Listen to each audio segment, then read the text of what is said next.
चलिए अब हम लोग देखते हैं बच्चा क्वेश्चन नंबर 16। क्वेश्चन नंबर 16 क्या बोलता है, if the 10th term of an AP is 52, यानी कि किसी एपी का जो 10th टर्म है वो किसके बराबर है बच्चा, 52 के बराबर, ठीक है। And 17th term is 20 more than it's 13th term. अच्छा, किस उसी एपी का जो 17th टर्म है बच्चा, 17वां टर्म है, वो उसके 13th टर्म से 20 ज्यादा है। तो बोला फाइंड द एपी, तो आपको एपी निकालना है, ठीक है।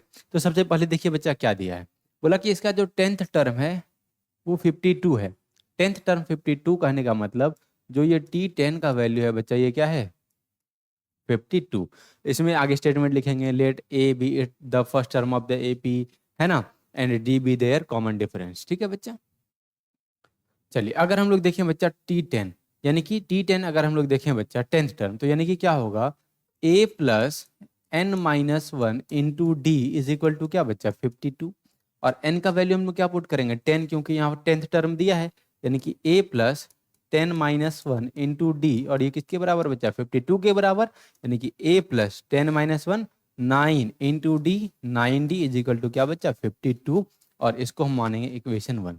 आगे से ध्यान देने वाला बात यह है बच्चा कि अगर हमको यहाँ पर देखिए दिया था T10, तो T10 की जगह का वैल्यू क्या आया बच्चा, a प्लस 9d, क्या आया, a प्लस 9d, ठीक है। तो आगे हम लोग इसको सिंप्लीफाई नहीं करेंगे, आगे अगर डायरेक्ट अगर हमको बोला बच्चा कि इसके 25 टर्म क्या होगा, तो डायरेक्ट हम क्या करेंगे, a प्लस 24d लगा देंगे, है ना, यानी कि a लगाएंगे और जितना भी नंबर ऑफ टर्म दिया होगा उसमें से एक कम कर देंगे।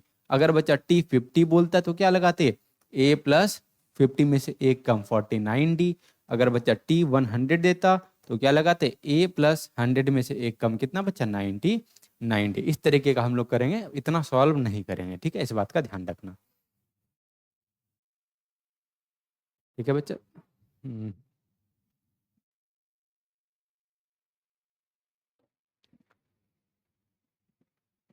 चलिए अब आगे देखिए क्या बोलता है, आगे बोलता है it's 17th term is 20 more than it's 13th term, यानी कि उसका जो 17th टर्म है, यानी कि ये जो T17 है बच्चा, वो उसके 13th टर्म से, यानी कि T13 से कितना ज़्यादा है, 20 ज़्यादा है, ठीक है। चलिए अब इसको सॉल्व करते हैं।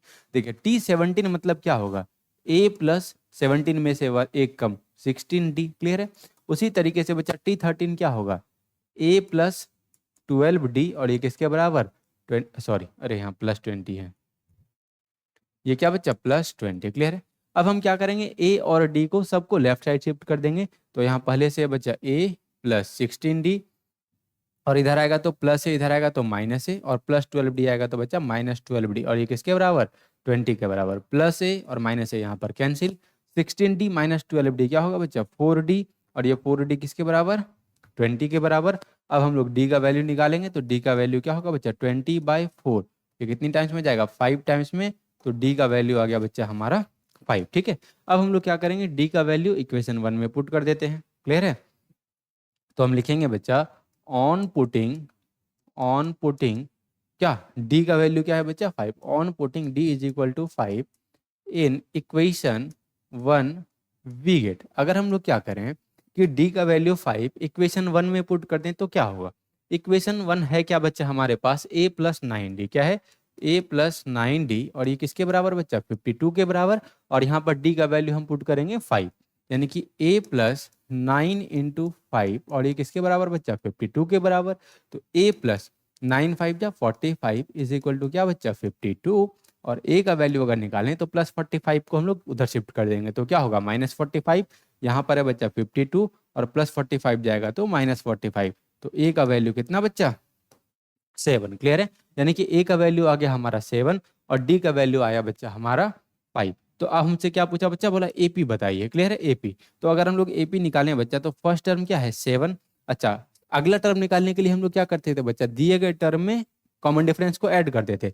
कॉमन डिफरेंस कितना, 5, तो 7 प्लस 5 कितना बच्चा, 12, 12 प्लस 5 17, है ना, 17 प्लस 5 बच्चा 22, और इस तरीके से हमारा ये एपी निकल जाएगा, क्लियर है। चलिए ठीक।